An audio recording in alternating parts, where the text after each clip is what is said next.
সংগঠনের শৃঙ্খলা ও আদর্শ পরিপন্থী কাজের অভিযোগে জাতীয় নাগরিক কমিটি নারায়ণগঞ্জ ফতুল্লা থানা কমিটির এক সদস্যকে বহিষ্কার করা হয়েছে। ৮ এপ্রিল জাতীয় নাগরিক কমিটির ভারপ্রাপ্ত সদস্য সচিব আখতার হোসেনের স্বাক্ষরিত চিঠিতে তাকে বহিষ্কারের কথা জানানো হয়। বহিষ্কৃত সদস্যের নাম দিলশাদ আফরিন।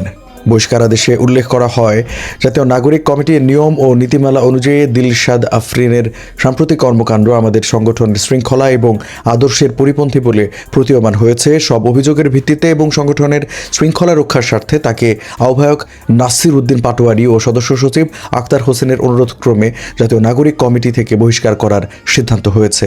এই সিদ্ধান্ত ৮ এপ্রিল থেকে কার্যকর হবে বলে চিঠিতে উল্লেখ করা হয়েছে। জাতীয় নাগরিক কমিটির কেন্দ্রীয় সাবেক যুগ্ম সদস্য সচিব আলামিন বিষয়টি নিশ্চিত করেছেন। তিনি জাতীয় নাগরিক পার্টি এনসিপির কেন্দ্রীয় কমিটির মুখ্য সদস্য সচিব। আলামিন গণমাধ্যমকে জানান, জুলাই শহীদ স্মৃতি ফাউন্ডেশনের অর্থ আত্মসাৎ সহ বেশ কিছু অভিযোগের সত্যতা পাওয়ায় দিলশাদ আফরিনকে বহিষ্কার করা হয়েছে।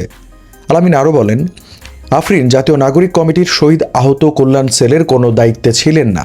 তারপরও তিনি ব্যক্তিগতভাবে শহীদ ও আহত পরিবারের আর্থিক বিষয় নিয়ে কাজ করেছেন, যা নিয়ে জাতীয় নাগরিক কমিটি অবগত ছিল না। যদিও বহিষ্কারের বিষয়ে দিলশাদ আফরিন বলেন, আমাকে ফাঁসানো হয়েছে।